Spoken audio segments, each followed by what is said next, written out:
Hello everyone, कैसे हैं आप सभी। अड्डा 24/7 के ऑफिशियल यूट्यूब चैनल में आप सभी का स्वागत है। एंड ये डेडिकेटेड चैनल जो है जीआईबी, सीआईबी और बैंक प्रमोशन एग्ज़ाम के लिए है। भाई अगर अगर अभी तक आपने सब्सक्राइब नहीं किया तो सब्सक्राइब जरूर कर लें, क्योंकि जीआईबी सीआईबी की सारी वीडियोस आपको यहीं पर मिलने वाली हैं और यहीं पर हम जो क्वेश्चंस हैं उनकी लगातार आपके साथ में डिस्कशन करेंगे। तो जितने भी कैंडिडेट्स हमारे साथ में कनेक्ट हो गए हैं वही सभी को गुड इवनिंग। और मेरी आप सभी से एक छोटी सी रिक्वेस्ट रहती है कि इस वीडियो का लिंक कॉपी करके टेलीग्राम, फेसबुक, व्हाट्सएप ग्रुप में शेयर कर दो। जहां भी आप जीआईबी एंड डीबीएफ के कैंडिडेट्स के साथ में जुड़े हुए हैं उनके साथ शेयर कर दो और बता दीजिए कि लाइव क्लास स्टार्ट हो चुकी है और वो भी हमारे साथ में आकर इन क्वेश्चंस की प्रैक्टिस करें जो आज वेरी इंपॉर्टेंट क्वेश्चन हम आपके लिए लेकर आए हैं।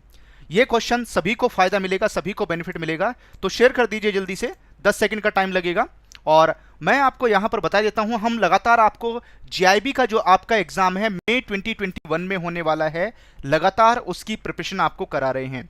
और ये आज लीगल की, अगर मैं एलआरबी की बात करूं, क्लास नंबर 29 है, जिसमें वेरी इंपॉर्टेंट क्वेश्चन आज भी आपके लिए लेकर आए हैं।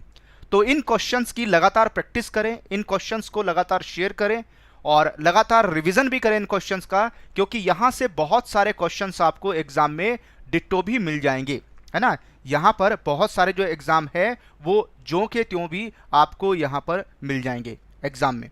जैसा लास्ट टाइम हुआ था दिसंबर 2020 में जो एग्जाम हुआ था, बहुत सारे डिट्टो क्वेश्चन एग्जाम में आ गए। तो अब की बार भी ऐसा हो सकता है, इसलिए सभी क्वेश्चंस को बार बार रिवीजन भी करें। चलिए, तो यहां पर क्वेश्चन का सिलसिला स्टार्ट करने से पहले मैं आप सभी को बता देता हूं, यहां पर जितने भी कैंडिडेट्स हमारे साथ में कनेक्ट हो गए हैं, है ना, जितने भी कैंडिडेट्स हमारे साथ में कनेक्ट हो गए हैं, भाई क्वेश्चंस का जो सिलसिला है वो स्टार्ट करने से पहले आपको बता देता हूं कि अगर अभी तक आप लाइव क्लासेस में कनेक्ट नहीं हुए हैं, क्योंकि यहां तो आपको क्वेश्चंस की प्रैक्टिस करने को मिलेगी, अगर आपको सारे कॉन्सेप्ट डिटेल में समझने हैं और ज्यादा क्वेश्चंस की प्रैक्टिस करनी है तो हमारे साथ में जुड़ें, हमारे साथ में कनेक्ट हों, एनरोलमेंट करें जीआईबी टारगेट बैच 4.0 में, जिसमें आप तीनों पेपर की प्रिपरेशन कर सकते हैं, चाहे पीपीबी हो, अकाउंट्स हो या लीगल।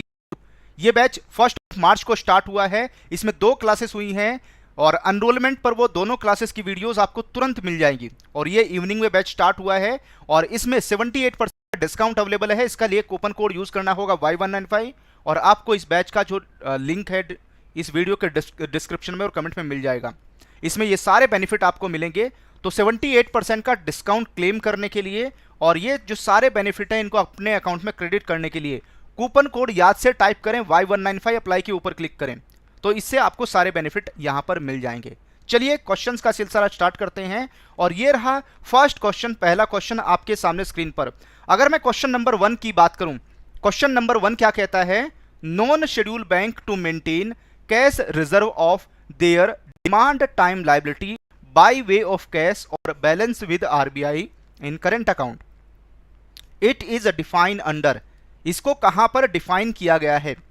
ऑप्शन नंबर ए कहता है it is defined under section 24 of banking regulation act 1949। Option number B कहता है it is defined under section 42 of RBI act 1934। And option number C कहता है section 18 of banking regulation act 1949। And उसके बाद में option number D की बात करें, section 18 of RBI act 1934। What is the correct answer of this question. इस question का करेक्ट आंसर क्या है वो आपको मेरे साथ में शेयर करना है ना। जल्दी से फटाफट मेरे साथ में अपना जो आंसर है वो शेयर कर दीजिए। टाइप्स ऑफ सिक्योरिटीज के ऊपर जो अगर कोई टॉपिक पेंडिंग है तो उसको हम कवर कर लेंगे, है ना, डोंट वरी। चलिए बढ़ते हैं हम लोग आगे, नेक्स्ट मूव करते हैं। तो भाई फटाफट मेरे साथ में अपना जो आंसर है वो लगातार शेयर करते हुए जरूर चलें और सभी को बता दीजिए भाई लाइव क्लास स्टार्ट हो चुकी है, हमारे साथ में जुड़ें और इन क्वेश्चंस की प्रैक्टिस करें। तो यहां पर अगर मैं इस क्वेश्चन के करेक्ट आंसर की बात करूं तो आंसर हो जाएगा सेक्शन 18 और हम लोग बढ़ेंगे और इसके बारे में हम लोग डिस्कस करने वाले हैं। क्वेश्चन नंबर 2 आपके सामने स्क्रीन पर आ रहा है। क्वेश्चन नंबर 2 को यहां पर ध्यान से पढ़ें और मेरे साथ में अपना जो आंसर है वो शेयर करें। तो भाई क्वेश्चन नंबर 2 की बात करें, the beneficiary transfer its rights to the LC to third parties in A. इनमें से वो कौन सा लेटर ऑफ क्रेडिट है, इनमें से वो कौन सा लेटर ऑफ क्रेडिट है जिसमें यहां पर लेटर ऑफ क्रेडिट का जो बेनिफिशियरी है अपने राइट्स को किसी थर्ड पार्टी को ट्रांसफर कर देता है। तो ऐसा जो लेटर ऑफ क्रेडिट है उसको हम किस नाम से जाना जाएगा। ऑप्शन नंबर ए कहता है it is known as irrevocable letter of credit. Option number B की बात करें it is transferable letter of credit, option number C की बात करें it is green clause letter of credit, और ऑप्शन नंबर डी कहता है it is red clause letter of credit. What is the correct answer of this question? इस question का correct answer क्या है वो आपको मेरे साथ में शेयर करना है। तो भाई यहां पर अगर हम इस क्वेश्चन के करेक्ट आंसर की बात करें तो बी यहां पर करेक्ट आंसर हो जाएगा, that is known as transferable letter of credit. क्या बोलेंगे इसको? ट्रांसफरेबल एलसी के नाम से जाना जाएगा। क्वेश्चन नंबर 3 की तरफ मूव करते हैं। क्वेश्चन नंबर 3 आपके सामने स्क्रीन पर है, central consumer protection council to hold at least how many meeting every year. जो सेंट्रल कंज्यूमर प्रोटेक्शन काउंसिल है उसको एक साल में कम से कम कितनी मीटिंग करनी होगी? ज्यादा से ज्यादा तो कितनी भी मीटिंग कर सकते हैं, लेकिन यहां पर कम से कम मीटिंग की बात की जा रही है, कम से कम इनको कितनी मीटिंग यहां पर करनी होगी। तो भाई यहां पर अगर हम कम से कम मीटिंग की बात करें तो कम से कम एक मीटिंग यहां पर जो सेंट्रल कंज्यूमर प्रोटेक्शन काउंसिल है उसको कम से कम एक मीटिंग करनी होगी। और अगर मैं यहां पर स्टेट कंज्यूमर प्रोटेक्शन काउंसिल की बात करूं या डिस्ट्रिक्ट प्रोटेक्शन काउंसिल की बात करें, डिस्ट्रिक्ट कंज्यूमर प्रोटेक्शन काउंसिल की बात करें, तो उन दोनों को एक साल में कम से कम 2 मीटिंग करनी होती है। इनको यहां पर 1 मीटिंग करनी होगी, उनको वहां पर 2 मीटिंग करनी होती है। चलिए बढ़ते हैं हम लोग आगे, क्वेश्चन नंबर 4 की तरफ मूव करेंगे। क्वेश्चन नंबर 4 आपके सामने स्क्रीन पर है, in case of insurance of deposit under DICGC. अगर यहां पर बैंक के पास में कोई डिपॉजिट आया है और उसके ऊपर इंश्योरेंस है, किसके पास में? डीआईसीजीसी के पास में। Deposit insurance credit guarantee corporation, ये इसका फुल फॉर्म है। Insurance premium is paid by the, इस केस में जो इंश्योरेंस प्रीमियम है वो कौन पे करता है? ऑप्शन नंबर 1 कहता है कि इस केस में जो प्रीमियम है वो बैंक पे करेगा। ऑप्शन नंबर 2 कहता है इस केस में जो प्रीमियम है बैंक एंड कस्टमर 50-50% ईच दोनों पे करते हैं। और उसके बाद में अगर हम ऑप्शन नंबर 3 की बात करें, यहां पर कस्टमर बियर करेगा ये प्रीमियम को, या ऑप्शन नंबर 4 डीआईसीजीसी खुद से इस प्रीमियम को बियर करता है। What is the correct answer of this question? तो यहां पर भाई अगर हम लोग करेक्ट आंसर की बात करें तो that will be option number 1। जो बैंक है, बैंक यहां पर प्रीमियम को बियर करता है। एंड यहां पर अगर हम deposit insurance credit guarantee corporation की बात करते हैं, जो डीआईसीजीसी है, अब वो मैक्सिमम 5 लाख रुपए तक का यहां पर इंश्योरेंस कवर देता है। कितना? 5 लाख रुपए तक का इंश्योरेंस कवर मिल जाता है डिपॉजिट्स के ऊपर। तो मैक्सिमम 5 लाख रुपए यहां पर मिल सकते हैं। अगर कोई बैंक यहां पर वाइंड अप होता है, डिफॉल्ट कर जाता है, उस केस में तो कस्टमर को 5 लाख रुपए तक मिल सकते हैं, या उससे कम जो भी उसके अकाउंट में आउटस्टैंडिंग बैलेंस होगा। चलिए बढ़ते हैं हम लोग आगे, क्वेश्चन नंबर 5 की तरफ मूव करेंगे। क्वेश्चन नंबर 5 आपके सामने स्क्रीन पर है, and as per RBI guidelines BSBDA basic saving bank deposit account open with relaxed KYC procedure. तो यहां पर जो बीडीए है बेसिक सेविंग डिपॉजिट अकाउंट है, उसमें एज पर आरबीआई गाइडलाइंस जो केवाईसी है उसमें रिलैक्सेशन दिया जाता है। तो इस केस में अगर हम यहां पर मैक्सिमम बैलेंस की बात करें, इस अकाउंट में जो आउटस्टैंडिंग बैलेंस है मैक्सिमम वो कितना हो सकता है? ऑप्शन नंबर 1 कहता है ₹50,000, ऑप्शन नंबर 2 कहता है ₹1 लाख, ऑप्शन नंबर 3 कहता है ₹2 लाख, और ऑप्शन नंबर 4 कहता है ₹2.5 लाख, 2.5 लाख रुपए। What is the correct answer of this question? इस क्वेश्चन का करेक्ट आंसर क्या है वो आपको मेरे साथ में शेयर करना है। तो भाई अगर मैं बात करूं, अच्छा क्वेश्चन है ये भी, और बीएसबीडीए का क्वेश्चन भी एग्जाम में पूछा जाता है, पीपीबी में भी आ जाता है, एलआरबी में पूछ लिया जाता है। तो यहां पर अगर हम आउटस्टैंडिंग बैलेंस की बात करें तो दैट विल बी ₹50,000, 50,000 रुपए तक, 50,000 रुपीज तक अकाउंट में मैक्सिमम आउटस्टैंडिंग बैलेंस हो सकता है, इससे ऊपर क्रॉस नहीं करना चाहिए। और अगर एक साल में टोटल क्रेडिट की एंट्रीज की बात करूं, इस अकाउंट में एक साल में जो टोटल क्रेडिट की एंट्रीज हैं वो यहां पर 1 लाख को एक्सीड नहीं करनी चाहिए। ओके, चलिए बढ़ते हैं हम लोग आगे, क्वेश्चन नंबर 6 की तरफ मूव करेंगे। क्वेश्चन नंबर 6 आपके सामने स्क्रीन पर है। अगर मैं इस क्वेश्चन की बात करता हूं, district forum, state commission of the state commission और national commission shall not admit a complaint unless it is filed within. Option number A 1 year from the date on which the cause of action has arisen. Second, 2 years from the date on which the cause of action has arisen. Option number C 3 years कहता है, और option number D कहता है यहां पर 5 years। तो यहां पर आपको मेरे साथ में अपना बिल्कुल करेक्ट आंसर टिक करना है ना। क्वेश्चन नंबर 6 आपके सामने स्क्रीन पर है, और यहां पर फोरम की जगह इसको अब कर लीजिए कमीशन। है ना। फोरम की जगह अब ये भी डिस्ट्रिक्ट कमीशन हो गया है ना। फोरम की जगह क्या हो जाएगा, ये हो जाएगा डिस्ट्रिक्ट कमीशन। तो यहां पर अब आपको याद रखना है इट इज डिस्ट्रिक्ट कमीशन। पहले फोरम था, फोरम की जगह अब क्या हो गया है, डिस्ट्रिक्ट कमीशन हो गया है यहाँ पर। तो यहाँ पर लिमिटेशन पीरियड पूछा गया है कि इसमें जो लिमिटेशन पीरियड है वो कितना होगा, है ना। यहाँ पर किसकी बात कर रहे हैं, लिमिटेशन पीरियड के बारे में पूछा गया है कि इस केस में लिमिटेशन पीरियड कितना होगा, तो वो आपको मेरे साथ में शेयर करना है। तो भाई फटाफट मेरे साथ में अपना जो आंसर है वो शेयर कर दीजिए। What is the correct answer of this question. तो यहां पर अगर हम इस क्वेश्चन 6 की बात करें तो करेक्ट आंसर हो जाएगा ऑप्शन नंबर बी। यहां पर जो लिमिटेशन पीरियड है, चाहे डिस्ट्रिक्ट कमीशन, नेशनल कमीशन या स्टेट कमीशन हो, इसमें केस फाइल करने के लिए 2 साल का टाइम पीरियड होता है। कितना, 2 इयर्स का टाइम पीरियड होगा, 2 साल का टाइम पीरियड होगा। किस डेट से, जिस डेट में कॉज ऑफ एक्शन अराइजन हुआ है वहां से 2 साल के अंदर अंदर यहां पर फाइल करना होगा। तो करेक्ट आंसर यहां पर बी हो जाएगा। बैंकिंग ओम्बड्समैन के लिए 1 साल होता है, बैंकिंग ओम्बड्समैन के लिए 1 साल होता है, और जो कंज्यूमर कोर्ट है उसके लिए यहां पर 2 इयर्स 2 साल का टाइम पीरियड होता है।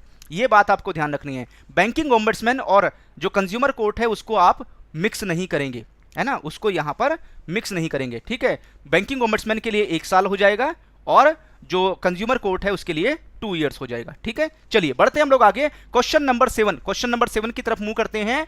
Jurisdiction of state commission, maximum amount of compensation value of goods is. अगर हम लोग यहां पर बात करें, जो ज्यूरिसडिक्शन है किसका, स्टेट कमीशन का, उसमें जो मैक्सिमम अमाउंट है कंपनसेशन की या वैल्यू ऑफ गुड्स की, वो कितनी एंटरटेन की जा सकती है। ऑप्शन नंबर ए कहता है अबव ₹10 करोड़, 10 करोड़ से ज्यादा है।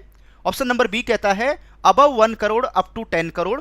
ऑप्शन नंबर सी कहता है अबव 20 लाख, और ऑप्शन नंबर डी कहता है up to 1 crore. What is the correct answer of this question. इस क्वेश्चन का करेक्ट आंसर क्या है वो आपको शेयर करना है। और मैंने आपको पहले बताया था कि अब आपको कंज्यूमर प्रोटेक्शन एक्ट 2019 के हिसाब से आंसर करना है ना। अगर आपके पास में मैकमिलन की बुक है या कोई अदर स्टडी मटेरियल है और वो अपडेटेड नहीं है तो उसमें 1986 के हिसाब से प्रोविजन होंगे, लेकिन आपको 1986 के नहीं, अब 2019 के हिसाब से आंसर करना है। तो यहां पर किसकी बात कर रहे हैं, स्टेट कमीशन की बात कर रहे हैं। तो स्टेट कमीशन में ₹1 करोड़, 1 करोड़ रुपए से ज्यादा और अप टू 10 करोड़, 10 करोड़ रुपए तक के जो कंपनसेशन है या वैल्यू ऑफ गुड्स के जो केस हैं वो फाइल किए जा सकते हैं।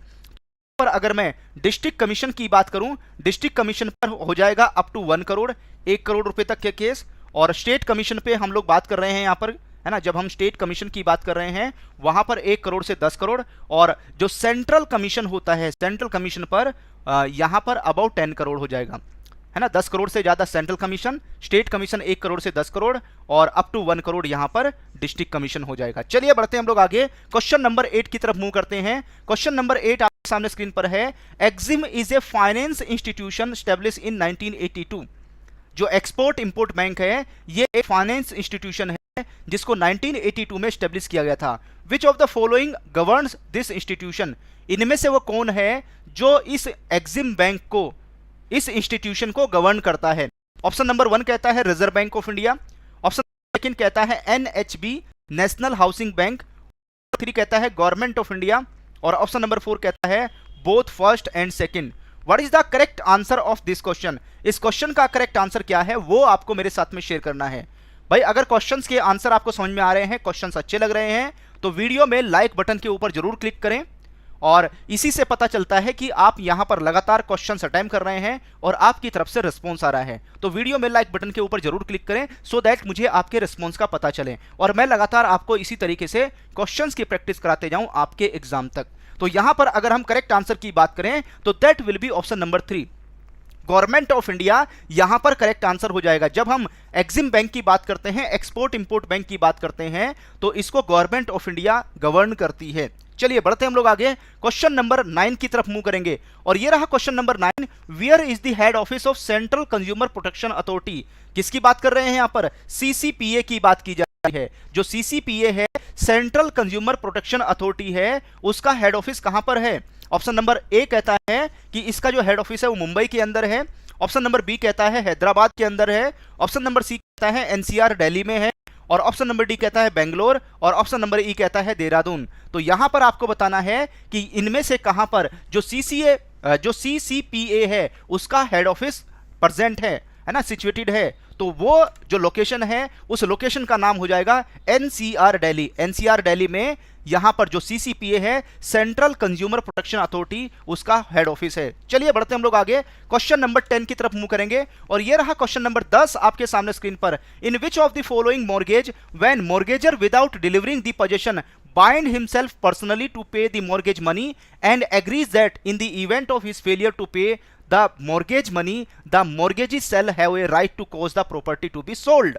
Option number A, it is available in the simple mortgage. Option number B, it is in equitable mortgage. Option number C, mortgage by conditional sale. और ऑप्शन नंबर डी कहता है इंग्लिश mortgage। तो आपको बताना है, और इस क्वेश्चन पे मैं मार्क कर देता हूं इंपोर्टेंट क्वेश्चन। ये कैसा है? इंपोर्टेंट क्वेश्चन है, क्योंकि इस तरह का जो क्वेश्चन है वो कई बार एग्जाम में पूछा जा चुका है, और ये इसको मैं रिकॉल्ड क्वेश्चन भी कह सकता हूं। ये कैसा है? एक रिकॉल्ड क्वेश्चन। के ऊपर सी ऑप्शन के ऊपर टिक करना है, that is mortgage bye conditional cell. कौन सा होगा? मॉर्गेज बाय कंडीशनल सेल हो जाएगा। तो सी के ऊपर टिक करें। किसके ऊपर? सी के ऊपर टिक करना है, क्योंकि यहां पर सेल करने की एक कंडीशन, जैसे बोरोवर ये बोलता है कि अगर मैं डिफॉल्ट करता हूं, मैं अपनी इंस्टॉलमेंट का पे नहीं कर पाता हूं, तो उस केस में ये जो बैंक है या लेंडर है उसके पास में राइट आ जाता है, अधिकार आ जाता है कि वो यहां पर उस प्रॉपर्टी को सेल कर सकता है। उस प्रॉपर्टी को क्या कर सकता है? सेल कर सकता है। तो सी के ऊपर आपको टिक करना है यहां पर करेक्ट आंसर। तो भाई जल्दी से मेरे साथ अपना स्कोर शेयर कर दो कि इन 10 क्वेश्चन को, 10 क्वेश्चन को आपको अटेम्प्ट करने के बाद में कितना स्कोर है आज आपका। इक्विटेबल क्यों नहीं है? इक्विटेबल इसलिए नहीं है क्योंकि इक्विटेबल मॉर्गेज में यहां पर ओनली जो टाइटल डीड होती है, जो टाइटल डीड होती है वो बैंक के पास होती है, ना तो इसमें रजिस्ट्रेशन होता है और ना ही इसमें विटनेस होते हैं। ओनली जो टाइटल डीड है वो बैंक के पास रखी जाती है ना। तो ये इक्विटेबल मॉर्गेज की खासियत है यहाँ पर। तो इक्विटेबल मॉर्गेज में हम रिकवरी के लिए यहाँ पर प्रयास करते हैं, नोटिस सेंड करते हैं, उसके बाद में अगर नोटिस का रिप्लाई नहीं आता, फिर यहाँ पर जो बोरोवर है उसकी प्रॉपर्टी को एक्वायर करते हैं, एक्वायर करने के बाद में सेल नोटिस सेंड करते हैं, सेल नोटिस सेंड करने के बाद भी अगर रिकवरी नहीं हो पाती, यहाँ पर बोरोवर रीपेमेंट नहीं करता, तो उस केस में फिर हम लोग क्या करते हैं, यहाँ पर उसकी प्रॉपर्टी को फिर ऑक्शन कराते हैं, सेल कराते हैं, तब जाकर अपने लोन की रिकवरी करते हैं। तो वो इक्विटेबल मॉर्गेज में एक लंबा प्रोसेस हो जाता है। लेकिन जो मॉर्गेज बाय कंडीशनल सेल है, इसमें लेंडर के पास में तुरंत राइट आ जाता है उस प्रॉपर्टी को सेल करने का। तो सी यहाँ पर करेक्ट आंसर हो जाएगा। ठीक है, चलिए, तो अगर आपको ये सारे कॉन्सेप्ट सीखने हैं, यहां पर जो टाइप्स ऑफ मॉर्गेज एक टॉपिक है, और इस टॉपिक से आपके एग्जाम में 5 से 6 नंबर के क्वेश्चन आते हैं। कितने? 5 से 6 नंबर के क्वेश्चन आते हैं। अगर मॉर्गेज का पूरा टॉपिक आपको लर्न करना है पूरा डिटेल में, तो आप हमारे साथ में लाइव क्लासेस में कनेक्ट हो GIB टारगेट बैच 4.0 में। और ये बैच 1 मार्च से स्टार्ट हुआ है, जिसमें अभी 2 से 3 क्लासेस हुई हैं। एनरोलमेंट पर रिकॉर्डेड वीडियोस आपको तुरंत मिल जाएंगे, और इसमें अभी आज के लिए 78% का डिस्काउंट अवेलेबल है, और इसका जो प्राइस है वो भी बहुत जल्दी इंक्रीज होने वाला है, इसका प्राइस बढ़ने वाला है इस बैच का। तो यहां पर आप कूपन कोड यूज करें Y15, 78% का डिस्काउंट तो गारंटीड आपको मिलेगा ही मिलेगा इस कूपन कोड से। साथ में ये सारे बेनिफिट आपको मिल जाएंगे। आप इस बैच में कैसे एनरोल करेंगे, आइए उसको आज समझ लीजिए, है ना। आइए उसको आप यहां पर समझ लीजिए। तो इसके लिए आपको क्या करना होगा, आप यहां पर अपने ब्राउजर में टाइप करें adda247.com। ये टाइप करने के बाद में आपको बैंकिंग के ऊपर क्लिक करना है। कोर्सेस में आएंगे तो JAIIB के ऊपर क्लिक करना है। जैसे ही आप JAIIB के ऊपर क्लिक करेंगे तो सबसे टॉप पर ही देखेंगे यहां पर GIB टारगेट बैच 4.0 आपको मिल जाएगा, और इस बैच के ऊपर आपको क्लिक करना है। जैसे आप इसके ऊपर क्लिक करेंगे, इसके बारे में सारी डिटेल आपको डिस्क्रिप्शन में मिल जाएगी कि इस बैच में आपको क्या क्या मिलने वाला है। अगर मैं इस बैच के प्राइस की बात करूं, तो इस बैच का जो प्राइस है वो 11,199 का है। कितना है? 11,199 का है। लेकिन आपको इतना प्राइस पे नहीं करना, ये प्राइस आपके लिए बहुत कम होने वाला है। बस जैसा मैं बताता हूं वैसा प्रोसेस आप फॉलो करते जाइए। इसके लिए आपको क्या करना है, जो प्राइस है 11,199 का है, इसके नीचे व्यू ऑफर का ऑप्शन है, व्यू ऑफर के ऊपर क्लिक करें। जैसे ही आप व्यू ऑफर के ऊपर क्लिक करेंगे तो सबसे पहले अपनी जो ईमेल आईडी है, ईमेल आईडी को आप टाइप करें। ईमेल आईडी टाइप करने के बाद में यहां पर जो कूपन कोड है Y195 इसको टाइप करें और भाई अप्लाई के ऊपर क्लिक कर दें। जैसे ही आप अप्लाई के ऊपर क्लिक करेंगे तो 8623 रुपीज का आपको डिस्काउंट मिल जाएगा और ये बैच आज आपको 2575 रुपीज में मिल जाएगा। इसका जो प्राइस है वो 3000 होने वाला है, 3000 होने वाला है। तो जल्दी से एनरोलमेंट कर लो सो दैट यहां पर कम से कम प्राइस में आपको ज्यादा से ज्यादा कॉन्सेप्ट और सारी चीजें आपको लर्न करने को मिले और अब की बार मई 2021 में आपका एग्जाम क्लियर हो जाए। और अगर आपको मॉक टेस्ट चाहिए तो मॉक टेस्ट के लिए आप क्या करेंगे, तो यहां पर जो लाइव क्लासेस हैं उसके नीचे जब आप नीचे थोड़ा सा स्क्रॉल करेंगे तो यहां पर आपको मॉक टेस्ट मिल जाएंगे। जीआईबी 2021, पीपीबी, एफबी तीनों सब्जेक्ट के मॉक टेस्ट हैं और इसका लिंक आपके साथ मॉक टेस्ट का शेयर कर दिया गया है, जिसके ऊपर क्लिक करके आप डायरेक्टली यहां तक आ सकते हैं।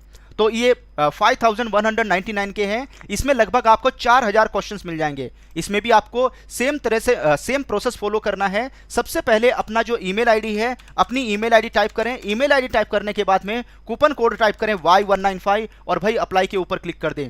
जैसे ही आप अप्लाई के ऊपर क्लिक करेंगे 4000 रुपये का डिस्काउंट मिल जाएगा आपको कूपन कोड Y195 की वजह से। किसमें? मॉक टेस्ट के ऊपर। और इसमें लगभग 4000 क्वेश्चन हैं, 30 फुल लेंथ मॉक टेस्ट हैं और ये 1195 रुपीज़, 1195 रुपये में सारे मॉक टेस्ट आपको मिल जाएंगे। तो चलिए आज का जो सेशन है हम लोग यहीं पर वाइंड अप करते हैं। मिलते हैं लाइव क्लासेस में और तब तक के लिए सभी को bye bye, thank you and happy learning and जय हिंद।